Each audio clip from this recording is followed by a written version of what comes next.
Good morning.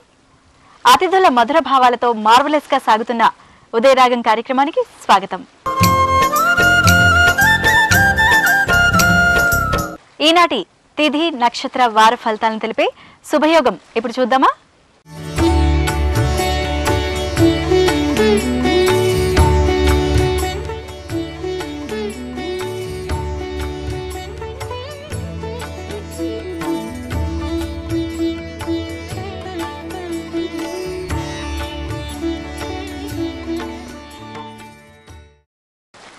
ఈనాటి ఉదయరాగం కార్యక్రమానికి మన ప్రియ అతిథి షిరిన్ రెహమాన్ గారు.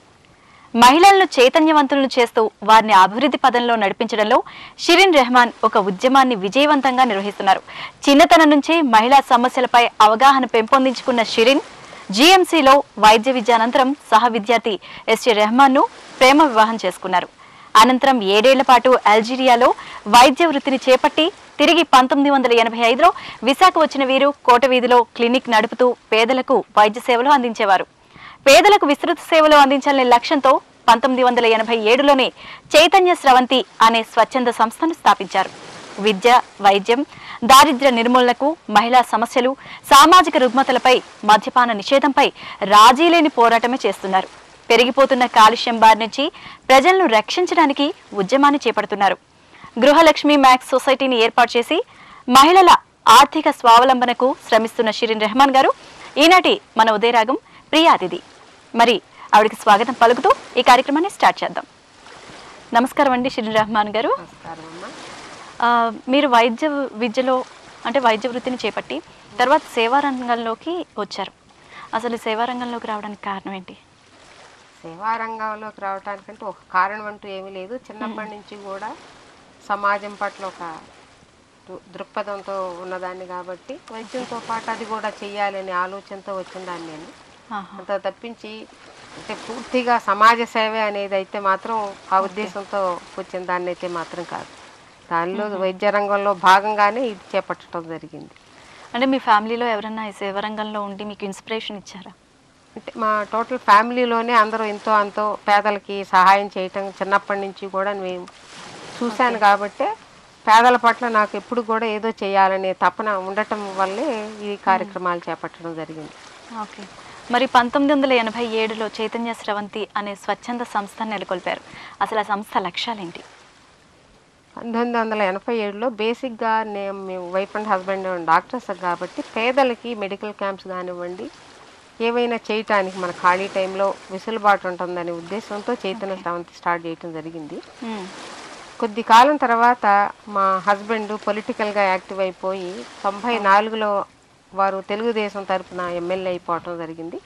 ఎమ్మెల్యే అయిపోయిన తర్వాత ఇది సమాజ సేవ చేసే సంస్థ కాబట్టి ఒక పార్టీ పరంగా ఉండకూడదనే ఉద్దేశంతో నేను తీసుకుని దాన్ని మహిళలకి ఉపయోగపడేలా విధంగా దాన్ని మలచడం జరిగింది. మరి ఇన్ని సంవత్సరాల్లో ఈ స్వచ్ఛంద సేవా సంస్థ ద్వారా ఎంతమంది మహిళలు లబ్ధి పొందుంటారు? అంటే మొదట 1994లో అయితే మాత్రం మనం మహిళా సంఘాల ద్వారా కొంత చేసేవాళ్ళమమ్మ. ఓకే. ఆ తర్వాత అనుకోకుండా అప్పుడు తెలుగుదేశం గవర్నమెంట్ ద్వారా ఈ సెల్ఫ్ హెల్ప్ గ్రూప్స్ రావటము, దానిలో కూడా ప్రముఖ పాత్ర నేను వహించి ఎక్కువ మందిని ఎంకరేజ్ చేసి సెల్ఫ్ హెల్ప్ గ్రూప్స్కి ఫామ్ చేసిన తర్వాత అప్పుడున్న దాన్ ఫౌండేషన్కి వీటినన్నిటిని అప్పచెప్పటం అవన్నీ కూడా జరిగేది. దాని తర్వాత ఎందుకైనా మంచిది వాళ్ళు చేస్తున్న విధానం కొంత నచ్చక మేమే చైతన్య స్రవంతి ద్వారా చేయటం, దాని ద్వారా రకరకాల కార్యక్రమాలు ఉమెన్ ఎంపవర్మెంట్ అనగానే దానికి కావాల్సిన 4 స్తంభాలను మేము చెప్తా ఉంటాం. ఏంటంటే ఎకనామిక్ ఎంపవర్మెంట్ కావాలి, ఆర్థిక స్వావలంబన ద్వారా అదే కాకుండా విద్య, వైద్యం, సామాజిక రుగ్మతలు ఏవైతే ఉన్నాయో వాటి మీద అవగాహన కావాలనే ఉద్దేశంతో ఈ 4 మీదే మేము మెయిన్గా కాన్సన్ట్రేట్ చేస్తాం. ఇప్పుడు దాదాపుగా మన చైతన్య స్రవంతి కింద 550 సెల్ఫ్ హెల్ప్ గ్రూప్స్ ఉన్నాయి. 6500 మంది సభ్యులు ఉన్నారు. వీళ్ళల్లో ఆర్థికంగా బలపడిన వాళ్ళు దాదాపుగా మోర్ దాన్ 60% ఉన్నారు. చాలా మంది ఈ స్వచ్ఛంద సేవా సంస్థ ద్వారా లబ్ధి పొందారు. మరి మీరు మద్యపాన నిషేధం గురించి కూడా ఎంతో పెద్ద ఎత్తున ఉద్యమం చేపడుతున్నారు. అవునండి. మరి ఆ ఉద్యమం ఎంతవరకు వచ్చింది? అంటే ఈ మహిళా సాధికారతలోనే అంతకుముందు ఆడవాళ్ళు బయటకు రావటం అనేది చాలా అరుదుగా ఉండేది. ఉమ్, వీరు కూడా ఆర్థికంగా బలపడటానికి ఒక వేదిక వచ్చిన తర్వాత వారు కూడా సంపాదిస్తున్నా కూడా వాళ్ళ కుటుంబం ఎక్కడేసిన గొంగళి అక్కడే ఉన్నట్టు అయిపోయింది. మీరు కూడా కష్టపడుతున్నారు, ఇంతకుముందు మగవాళ్ళే కష్టపడేవాళ్ళు కదా, మరి ఎందుకు ఈ మార్పు ఎందుకు రావటం లేదు, మీ పిల్లల్ని ఇంకా కూడా చదువు మానిపించటం, లేకపోతే ఎక్కడికో స్కూల్ మానిపించిన తర్వాత వేటికో పెట్టడం ఎందుకు చేస్తున్నారని ఒక ఉమ్, సర్వే చేయించినప్పుడు ముఖ్యంగా నష్టపోయింది మద్యం వల్ల వీళ్ళు నష్టపోతున్నారు అనేది మన సర్వేలో వచ్చింది. అవును. ఇప్పుడు ప్రభుత్వ పరంగా వచ్చిన పథకాలన్నీ కూడా మద్యం వల్ల నిర్వీర్యం అవుతున్నాయి అనే ఉద్దేశంతో ఒక సర్వే చేయించి ఆ సర్వే రిపోర్ట్తోనే ఇంకా లాభం లేదు, ఎక్కడంటే అక్కడ విచ్చలవిడిగా మీ బెల్ట్ షాపులు కానివ్వండి, మద్యం షాపులు కానివ్వండి, ఎక్కడంటే అక్కడ ఉన్నాయనే ఉద్దేశంతో మనం ఇది హైకోర్టులో వేయటం, హైకోర్టులో రూల్స్కి వ్యతిరేకంగా ఉన్న షాపులన్నీ కూడా అప్పుడు ఆహా. తీయించడం కూడా జరిగింది. అది మేము అనుకున్న రీతిలో సక్సెస్ అయిందనే చెప్పాలి. రూల్స్కి వ్యతిరేకంగా ఉన్న షాపులన్నీ తీయించేశారు మీ ఏరియా లిమిట్లో. అవును. మరి జిల్లా వ్యాప్తంగా కూడా ఏమన్నా అలాంటి కార్యక్రమాలు చేపట్టారా? అంటే ఏ కార్యక్రమం అయినా సక్సెస్ అవ్వాలంటే ముందు చైతన్యం కావాలండి. ఉమ్, దానివల్ల ఎంత నష్టపోతున్నాం అనేది కనుక మహిళల్లో వచ్చినప్పుడు దీనివల్ల ఏదో అట్టడుగు వర్గ మహిళలే నష్టపోతున్నారని నేను అనుకోను. నష్టపోతుంది మధ్యతరగతి మహిళలు కూడా నష్టపోతున్నారు. కానీ వాళ్ళు ఎందుకంటే బయటికి రాలేరు, ఆ బాధను అలా దిగమింగుతున్నారే తప్పించి వారి కుటుంబాలు కూడా ఈ మద్యం వల్ల నాశనం అయ్యేవి చాలా ఉన్నాయి. ఉమ్, వీళ్ళల్లో చైతన్యం వచ్చి దీనివల్ల మనం నాశనం అవుతున్నాము, ఆర్థికంగా మనం చాలా కోల్పోతున్నాము అనేది గనక వారందరిలో వచ్చినప్పుడు వారి దగ్గరుండో వారి ముందుండో నేను నడిపించడానికి ఎప్పుడూ సిద్ధంగానే ఉంటాను. మొన్న రెల్లి వీధిది కూడా ఒక నెల రోజులు వాళ్ళు ఉద్యమం సాగించిన తర్వాత వారు నా దగ్గరికి వచ్చి సహాయం అడిగితే నేను వెళ్ళి కూర్చుని నా వంతు సహాయం నేను చేశాను. అలా ఎవరు ముందుకు వచ్చినా సరే, జిల్లా కాదు ఎక్కడైనా సరే నేను చేయడానికి రెడీగానే ఉంటాను. మరి కాలుష్య నియంత్రణ గురించి కూడా అంటే కాలుష్య నియంత్రణ నిర్మూలనకి మీరు పోరాటం పెద్ద ఎత్తున చేస్తున్నారు, మరి అదెంతవరకు వచ్చింది? కాలుష్య నియంత్రణ అనేది కూడా యాదృచ్ఛికంగా మేము టేకప్ చేసిందేనమ్మా. ఏంటంటే మాకు ఈ మహిళలకు ఎవరికైతే ఉందో వాళ్ళకి మామూలుగా ఇన్సూరెన్స్, హెల్త్ ఇన్సూరెన్స్ మేము మామూలుగా చేస్తూ ఉంటాం. ఆ హెల్త్ ఇన్సూరెన్స్ కవరేజ్లో భాగంగా చనిపోయినప్పుడు వాళ్ళకి డబ్బులు ఇస్తారు. ఓకే. అది ఒక ఏరియాలో చాలా ఎక్కువగా చనిపోవటం జరిగింది. 1500 మంది నుంచి 1700 మంది ఉన్న ఏరియాలో వాళ్ళ కుటుంబంలో కానీ వాళ్ళ ఫ్యామిలీకి సంబంధించిన వాళ్ళు కానివ్వండి, ఎవరైనా కానివ్వండి, దాదాపుగా ఒక 20 మంది పిల్లలు, 40 మంది పెద్దవాళ్ళు చనిపోయారు ఒకే ఏరియాలో. అది ఎక్కడంటే ఓల్డ్ సిటీలో. దాన్ని బట్టి ఇన్సూరెన్స్ ఏం చేశాడంటే వాడు మామూలుగా మనిషికి 50 60 తీసుకునేవాడు 120 రూపాయలు క్లెయిమ్ చేయాలి ఈసారి అన్నాడు. క్లెయిమ్ ఎక్కువ చేయాలి, మాకు ఈ అమౌంట్ చాలు ఒకే ఏరియాలో నేనంటే ఎక్కడ ఏదో రీజన్ ఉంది అని. అప్పుడు మేము అంటే మామూలుగా మేము ఈ ఎంపవర్మెంట్లో భాగంగా హెల్త్ అవేర్నెస్ కూడా మేము part and parcel of this empowerment. అయితే ఎందుకు చనిపోతున్నారు ఇంత ఎక్కువ మంది, వీళ్ళు ఏమైనా నిర్లక్ష్యం చేస్తున్నారా, సరిగ్గా ఆహారం తీసుకోలేకపోతున్నారా ఏంటి అనేది సర్వే చేసినప్పుడు కాలుష్యం వల్ల అనేది తేలింది. సరే అప్పుడు ఉన్న అజయ్ కల్లం గారికి మేము ఒక మెమోరాండం ఇచ్చాం 2012 జాన్యువరిలో. ఇది మరి వీళ్ళందరూ లేని వాళ్ళు ఏ రోజుకి ఆ రోజు కూలి పని చేసుకుంటే తప్పించి వారికి రోజు గడవదు. వాళ్ళు హాస్పిటల్కి వెళ్ళటానికి కూడా వాళ్ళు నిర్లక్ష్యం చేసి పనికే వెళ్తున్నారు. మీరు కనుక పోర్టు తరపు నుంచి సిఎస్ఆర్లో భాగంగా ఒక మొబైల్ క్లినిక్ ఏదో ఒకటి రన్ చేస్తే మా వాళ్ళు కూడా ఉండి ఇదిగో ఈ టైంకి వస్తుంది మీరు వెళ్ళండి అని చెప్తారని అంటే ఆయన ఎందుకో మరి మొత్తానికి పెద్ద ఎంకరేజింగ్గా చేయలేదు. 2 సార్లు ఏదో స్పెషల్ క్యాంప్స్ పెట్టేసి వదిలేశారు. 2013లో కూడా అదే వచ్చింది. సరే ఇంకా లాభం లేదని ఒక మెమోరాండం ఇవ్వటానికి వెళ్తే మెమోరాండం తీసుకోవటానికి వాళ్ళు ముందు రాలేదు. తీసుకోలేదు అసలు. అంటే మేము బయటికి రమ్మని వాళ్ళేమో 4-5 వచ్చి ఆఫీసులో ఇవ్వమని దాదాపుగా 3-4 వేల మంది వెళ్ళి వాళ్ళ గోడు వెళ్ళబోసుకోవటానికి వాళ్ళందరూ వెళ్తే మీరే 4 రండి వచ్చి చెప్పండి అనేది నాకు మంచిగా అనిపించలేదు. ఆడవాళ్ళని కించపరిచినట్టు అనిపించేది. సరే ఇంకా లాభం లేదనుకుని ఆర్టీఏ ద్వారా అసలు కాలుష్యం ఎంత ఉంది, 2001 నుంచి ఇప్పటి వరకు ఎంత ఉందనేది అవన్నీ డేటా తీసుకుని ఆ డేటాకి యూనివర్సిటీలో మళ్ళీ ఏమేంటి ఎంతవరకు ఉండొచ్చు అవన్నీ కూడా తీసుకుని ఆ సర్టిఫికేట్ ద్వారా లోకాయుక్తకి వెళ్ళాం. లోకాయుక్తలో ఫైట్ చేస్తాను. ఈ మధ్య కాలంలో లోకాయుక్త కూడా డైరెక్షన్ అంటూ ఇచ్చింది, కానీ లోకాయుక్తకి ఇప్పుడు మిగతా కోర్టులాగా ఉండదు. దాని తర్వాత ఇప్పుడు నేషనల్ గ్రీన్ ట్రిబ్యునల్లో ఈరోజు కూడా ఏదో నడిచి ఉంటుంది, నేషనల్ గ్రీన్ ట్రిబ్యునల్కి వెళ్ళడం జరిగింది. అంటే అక్కడ నష్టపోతుంది అక్కడ అందరి ప్రజలు, ఒక ఇవి స్లమ్లో వాళ్ళనే కాదు అందరూ నష్టపోతున్నారు.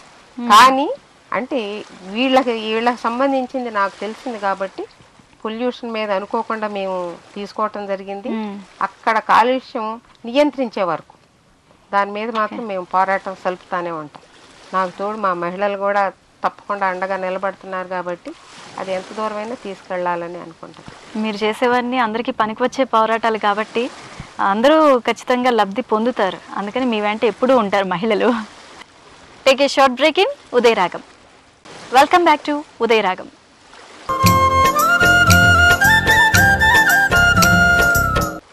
ఈనాటి దినఫలాలను అందించడానికి శ్రీ శ్రీ శ్రీ లలితా త్రిపుర సుందరి పీఠం పీఠాధిపతి బ్రహ్మశ్రీ తటవర్తి అప్పలరాజు శర్మ గారు సిద్ధంగా ఉన్నారు.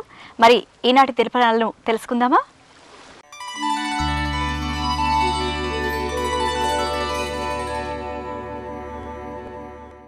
ఈరోజు ఆదివారం కాబట్టి మనం ఈ వార ఫలితాలు తెలుసుకుందాం.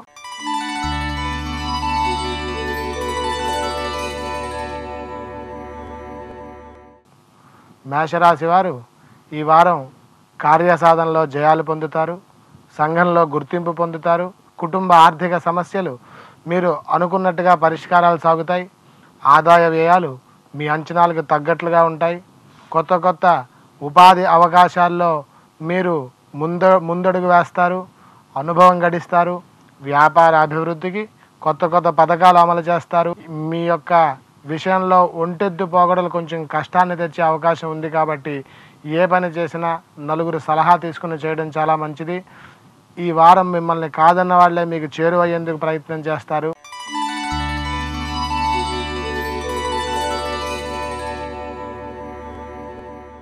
వృషభ రాశి వారు ప్రతి వ్యవహారం అనుకూలంగా చేసుకోవడానికి ఈ వారం అంతా కూడా మీకు అనుకూలంగా ఉంది. మీ సంతానం తాలూకా ఆరోగ్యం విషయంలో జాగ్రత్త వహించండి. దోబరా ఖర్చులు పెరుగుతాయి. ఈ దోబరా ఖర్చుల్ని కొంచెం తగ్గించవలసిన అవసరం ఎంతైనా ఉంటుంది. ఆకస్మిక చెల్లింపుల వలన కొంత స్వల్పంగా మీరు ఇబ్బందులు ఎదుర్కోవాల్సిన పరిస్థితి వస్తుంది. ఆయా సమయాల్లో మీ ఆత్మీయుల తాలూకా సహాయ సహకారాలు మీ మనోధైర్యాన్ని పెంచుతాయి. మీరు ఏ వ్యవహారం చేసినా లౌక్యంగా వ్యవహరించాల్సినటువంటి పరిస్థితి ఈ వారం అంతా మీకు గోచరిస్తుంది.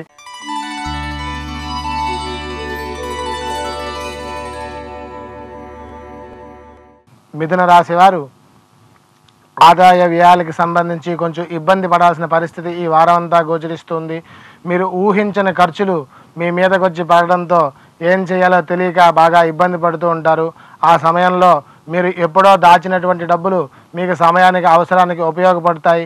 మీరు కొత్త వస్తువులు కొనడానికి ఈ వారం మీకు అనుకూలిస్తుంది. అనుకోకుండా మీరు ఎంతో కాలంగా ఆగిపోయిన పనిని సునాయాసంగా పూర్తి చేయగలుగుతారు. విందుల్లో వినోదాల్లో పాల్గొంటారు.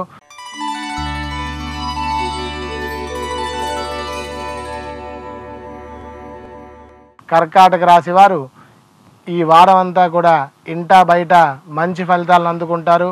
మీ మాటకి ఎదురుండదు. సంఘంలో మీ యొక్క పలుకుబడి పెరుగుతుంది. నూతన వ్యక్తులతో పరిచయాలు ఏర్పడతాయి. మీరు ఉన్నత స్థితిని పొందుతారు.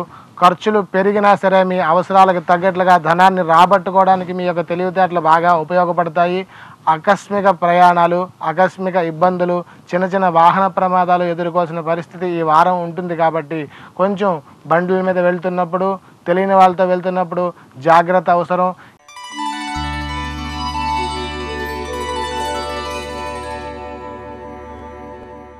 సింహరాశి వారు ఈరోజు విదేశాల్లో ఉన్నటువంటి ఆత్మీయుల క్షేమ సమాచారాలు తెలుసుకుంటారు. మీరు ప్రయత్నపూర్వకంగా కొన్ని అవకాశాలు మీకు కలిసి వస్తాయి. వ్యాపారాల్లో మీ యొక్క ఆటంకాలు తొలగిపోయి అభివృద్ధిని సాధిస్తారు. ఆర్థిక విషయాల్లో మీరు చాలా రహస్యంగా ఉంచినటువంటి కొన్ని విషయాలు మీ కుటుంబంలో వాళ్ళకి తెలిసి దానివల్ల కొంచెం మనస్తాపాలు చెంది తగువులు తెచ్చుకునే పరిస్థితి ఉంది. కాబట్టి మీరు ఈ సుబ్రహ్మణ్య స్వామి ఆరాధన ఈ వారం చేసినట్టయితే మీ యొక్క రహస్య సమాచారాలు వల్ల ఇబ్బంది లేకుండా ఉంటుంది.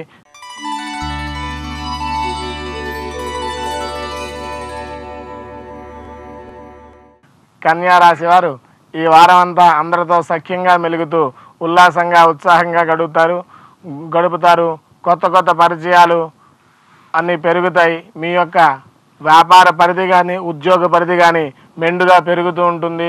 మీ యొక్క బాధ్యతలు పెరుగుతాయి. మీ పిల్లల కోసం కుటుంబం కోసం ధనం బాగా వెచ్చిస్తారు. మీ దంపతుల మధ్య ఉన్నటువంటి అరమరికలన్నీ కూడా తొలగిపోయి మంచి దాంపత్య సౌఖ్యం లభిస్తుంది.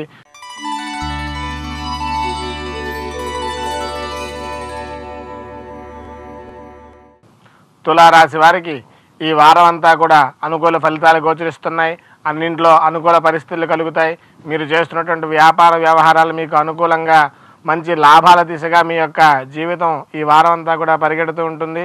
మీ అలవాట్లు బలహీనతలు బాగా అదుపులో ఉంచుకోవాలి.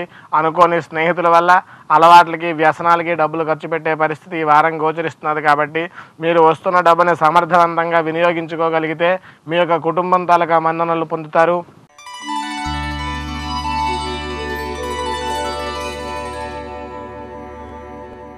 వృశ్చిక రాశి వారు మీరు అనుకున్న పనులు లక్ష్యాలతో సాధించగలుగుతారు. మీ ఓర్పు పట్టుదల ముఖ్యం. మీ శ్రమకు తగ్గినటువంటి ఫలితాన్ని మీకు అందించే అవకాశంగా ఈ వారం అంతా కూడా మీ అడుగులు ఉంటాయి. మీకు ఇంటా బయట కూడా గౌరవ మర్యాదలకు భంగం కలగకుండా మీ యొక్క ప్రవర్తన ఉంటుంది. చాలా జాగ్రత్తగా అడుగు వేసినప్పుడల్లా మీ యొక్క చాతుర్యత అంతా కూడా మీ యొక్క జీవన విధానంలో కనిపిస్తూ ఉంటుంది. ఖర్చులు పెరిగినా మీ అవసరాలకు తగ్గట్టుగా ధనం సర్దుబాటు చేసుకోగలుగుతారు. మీరు చాలా తగువుల్లో ఉన్నటువంటి విషయాల్ని ఆస్తి విషయాలని కూడా రాజీ మార్గంలో ఈ వారం కుదుర్చుకోగలుగుతారు.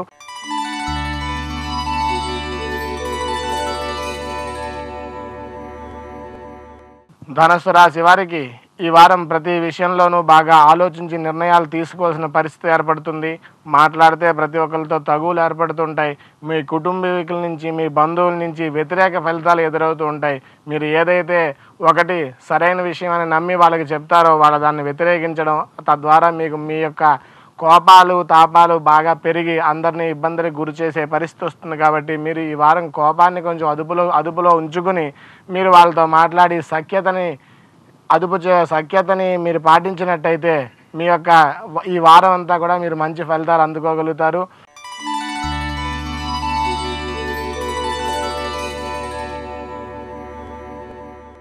మకర రాశి వారు రాబడికి మించిన ఖర్చులు పెట్టుకుంటారు. ప్రతి వ్యవహారం డబ్బుతో ముడిపడి ఉంటుంది.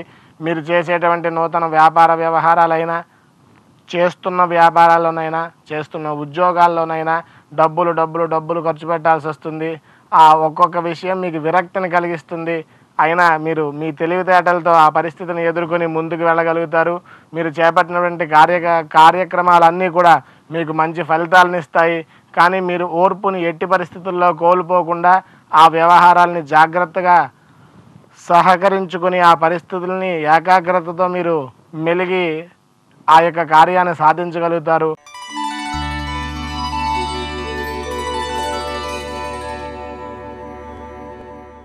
కుంభరాశి వారు ఈ వారం అన్ని పనులు అనుకోకుండా పూర్తి చేయగలుగుతారు. ప్రతి వ్యవహారం మీకు కలిసి వస్తుంది. కొన్ని పనులైతే మీరు ప్రయత్నం చేయకుండానే పూర్తయ్యే పరిస్థితి ఉంది. ఈ వారం మంచి అనుకూల ఫలితాలు వస్తాయి. మీరు స్థలాలు కొనుక్కోవడం విషయంలో కానీ, అమ్మడం విషయంలో కానీ, ఆస్తి విషయాల్లో కానీ మీకు సంతృప్తికర ఫలితాలు కలుగుతాయి. మీ ఉమ్మడి వ్యవహారాలన్నీ కూడా సమర్థవంతంగా నడిపించగలుగుతారు. విలువైన వస్తువులు సేకరిస్తారు. కొత్త వ్యక్తులు దరి చేరినప్పుడు ఇది మీకు బాగా ఇబ్బంది కలుగుతుంది. కొత్త వ్యక్తులను చేరదీయకుండా మీ ఆలోచనలు మీరు కార్యరూపం చేసినట్టయితే మీరు మంచి ఫలితాలు కలుగుతారు. నిరుద్యోగులకు ఉద్యోగ అవకాశాలు ఉన్నాయి. స్త్రీలకు ఈ వారం అంతా కూడా కుటుంబం తాలూకా క్షేమం కోసం పాటుపడి మంచి మార్కులు ఇంట్లో తెచ్చుకుంటారు. ఈ వారం అంతా కూడా వీళ్ళకి చాలా బాగుంది.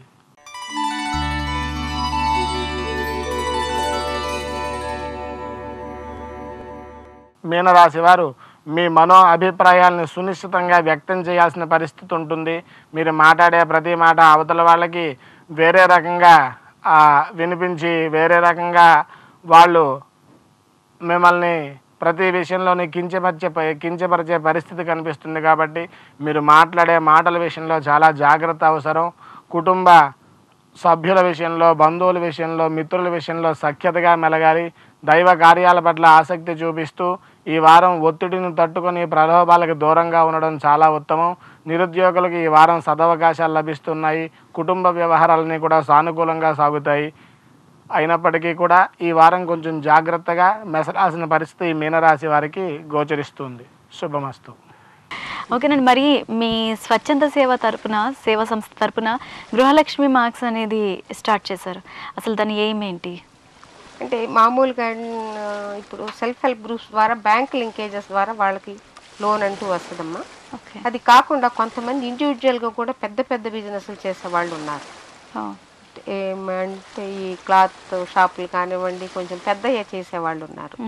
వాళ్ళకి బ్యాంక్ లింకేజెస్ ద్వారా వచ్చే డబ్బులు 5,000, 10,000 చాలా పోవటం వల్ల ఒక ఆలోచన చేసి వారితోనే కార్పస్ ఫండ్ ఒక 100 రూపాయల చొప్పున కట్టించి షేర్ క్యాపిటల్గా ఈ 6,500 మంది కనుక దానిలో మెంబర్స్ అయితే వాళ్ళు ఈ షేర్ క్యాపిటల్ని వాళ్ళంతటి వాళ్ళ అవసరాలు తీర్చుకునే విధంగా అనేది మలచటము. 2006లో ఇది స్టార్ట్ చేయటం జరిగింది.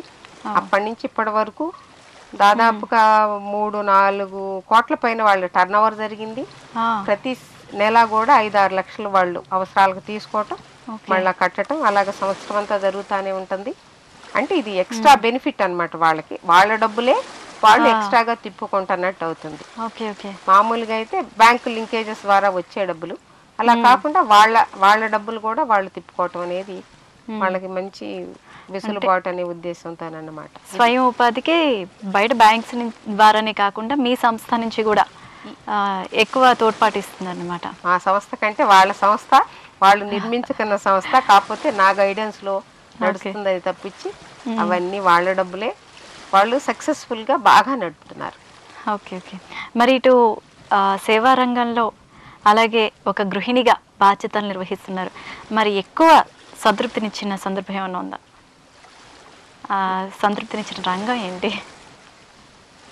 ఇప్పుడు ఏదో అంటే ముఖ్యంగా మహిళలకి చాలా శక్తి ఉంది. మహిళలు కనుక తలుచుకుంటే ఏది అంటే చేయలేదంటూ ఏమీ లేదు.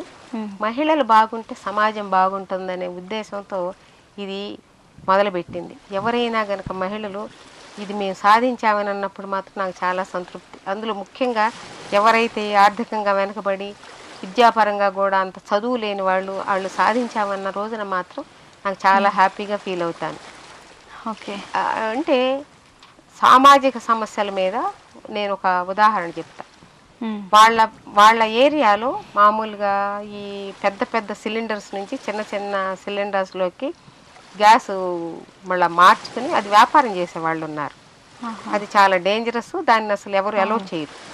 అలాంటిది ఇల్లీగల్గా చేస్తుంటే వాళ్ళు చెప్పి ఇంకా వాళ్ళకి ఇంకా వాళ్ళు ఆగకపోతే సిపి గారి దగ్గరికి వెళ్ళి కంప్లైంట్ ఇచ్చి మొత్తానికి ఆ ఏరియాలో వాళ్ళ సమస్యను పరిష్కరించుకోగలిగేవాళ్ళు. వాళ్ళకి ఎవరి అండా లేదు. వాళ్ళంతటి వాళ్ళు పరిష్కరించుకున్నారు. ఇలాంటి సంఘటన జరిగినప్పుడు ఓహో మనం నేర్పినది వృధా అవటం లేదు, వాళ్ళంతటి వాళ్ళ సమస్యను పరిష్కరించుకోగలుగుతున్నారనే తృప్తి అలాంటప్పుడు బాగా అనిపిస్తుంది. ఓకే. మరి మీ స్వచ్ఛంద సేవా సంస్థ తరపున ఏమైనా అవార్డులు అందుకున్న సందర్భాలు ఉన్నాయా?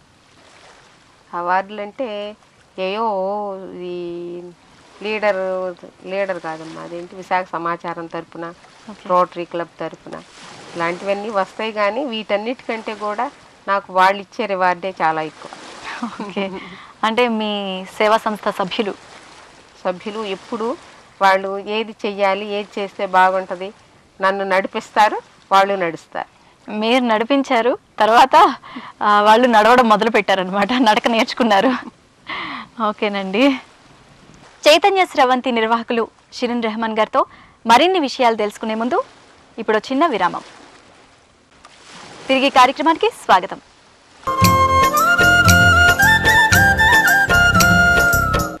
ఆరవ వేదం ఆయుర్వేదం. మరి ఆయుర్వేదం అందిస్తున్న ఓ మంచి బహుమతి ఇప్పుడు చూద్దాం.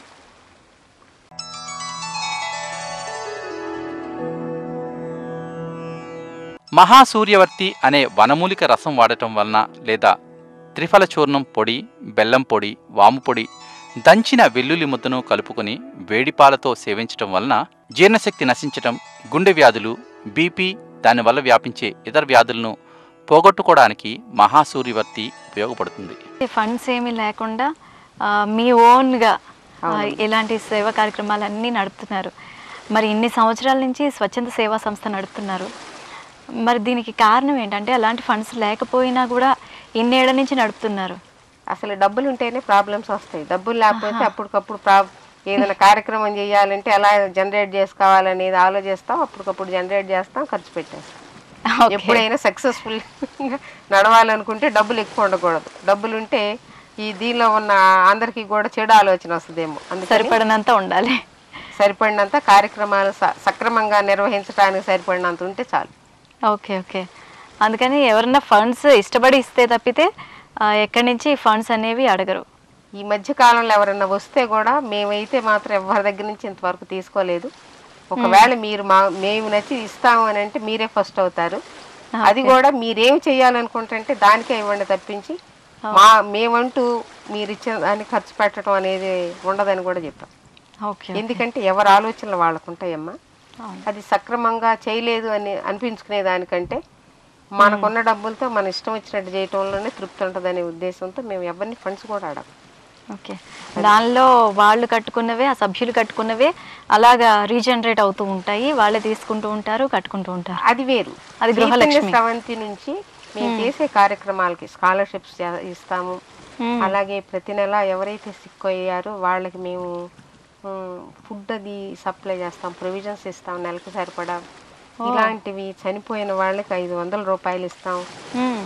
ఇలాంటివన్నీ కూడా చేసేది ఫండ్స్ అంటే వాళ్ళ దగ్గర నుంచి జనరేట్ చేసినవి కాదు, మా అంతటి మేము జనరేట్ చేస్తాం.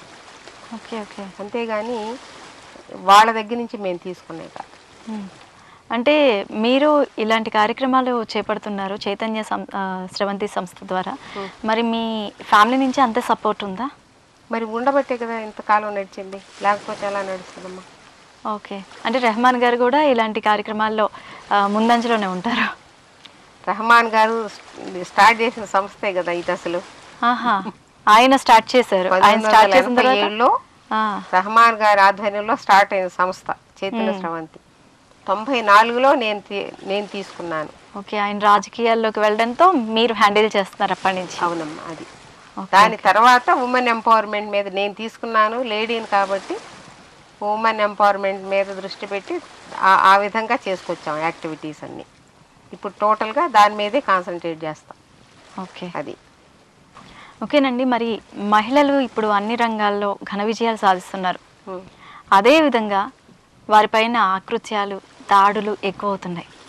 మరి వాళ్ళు వాటిని ఎదుర్కోవాలంటే కారణం ఏంటి? అంటే అసలు వాళ్ళ పైన దాడులు ఎందుకు జరుగుతున్నాయి? వాటిని ఎదుర్కోవడానికి, సమర్థవంతంగా ఎదుర్కోవడానికి మీరిచ్చే సలహా ఏంటి?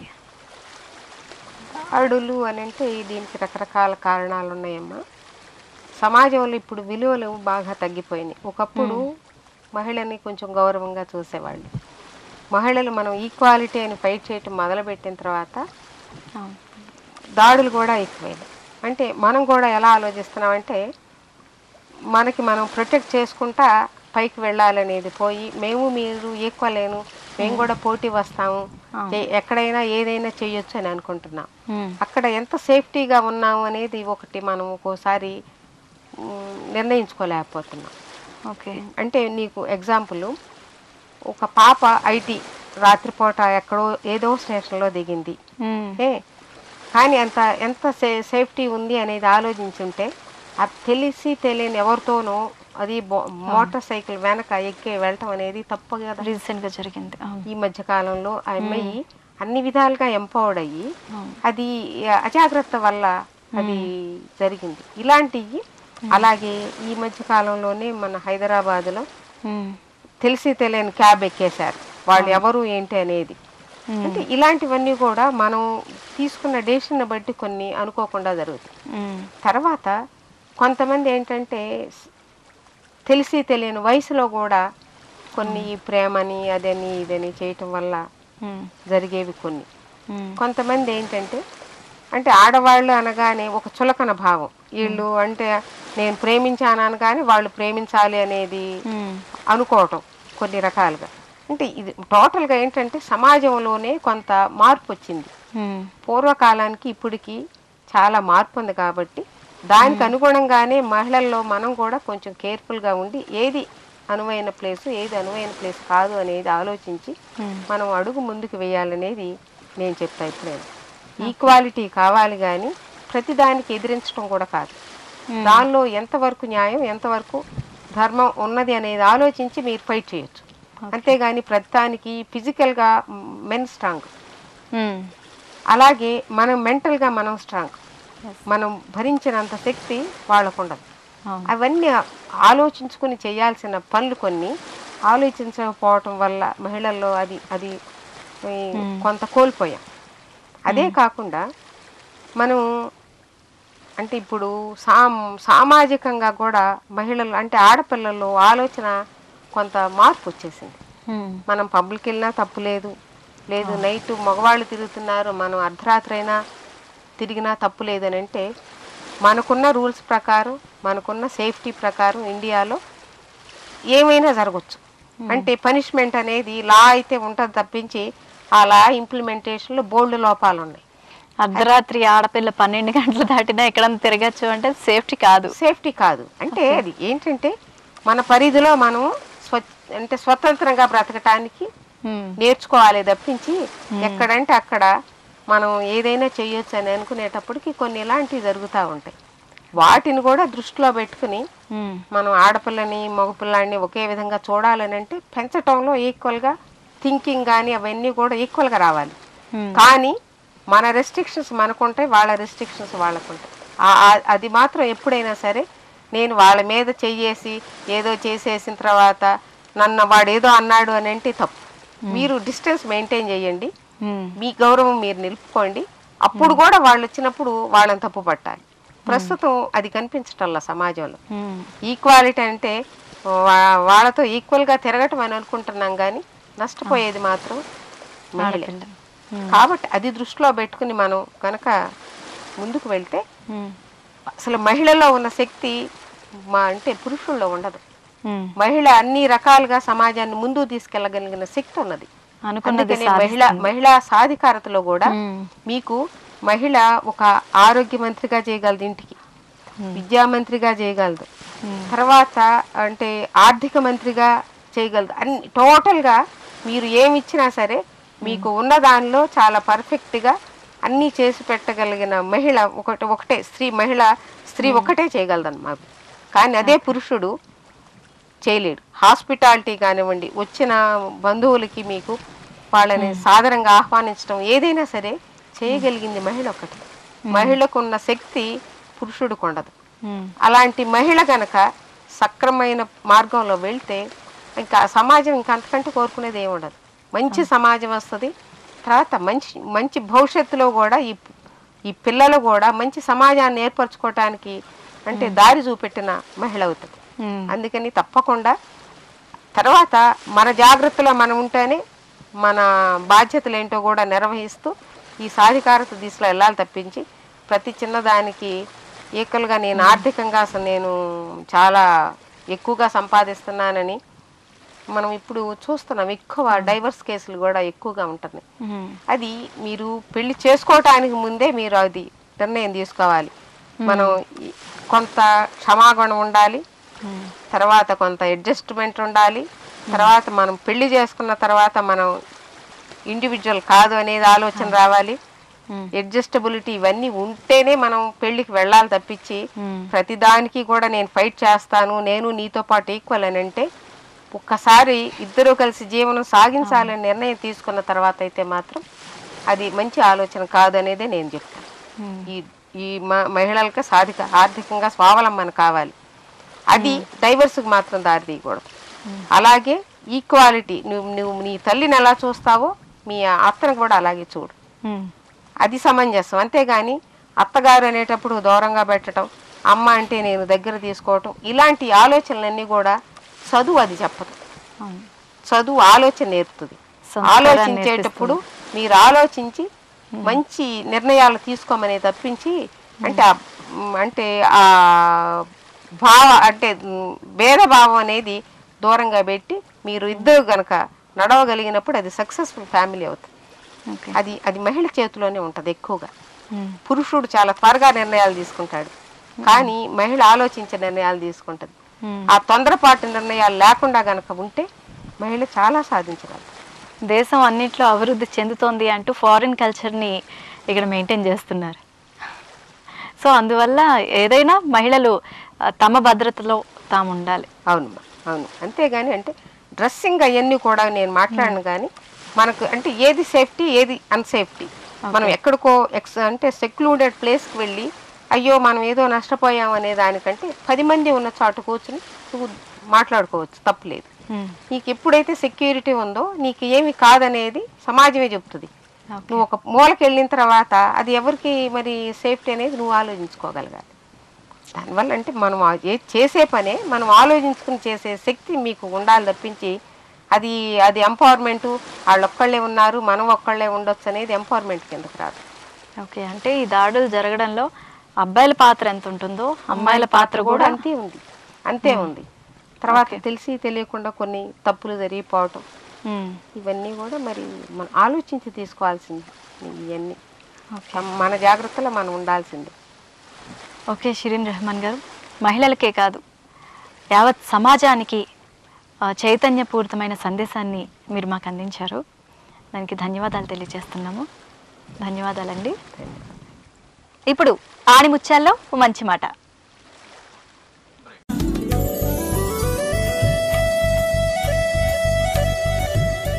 అన్నింటిలో ఒకటినే చూడటం అద్వైతం, భిన్నత్వం లేనిదే దైవత్వం. జిల్లెడిమూడి అమ్మ. ఓకేనండి, ఇది ఈనాటి ఉదయరాగం కార్యక్రమంలో షిరీన్ రెహమాన్ గారి స్వీయ అనుభవాలు. మరి మరో ఎపిసోడ్లో మళ్ళీ మేము ముందుంటాం. అంతవరకు సెలవు, నమస్కారం.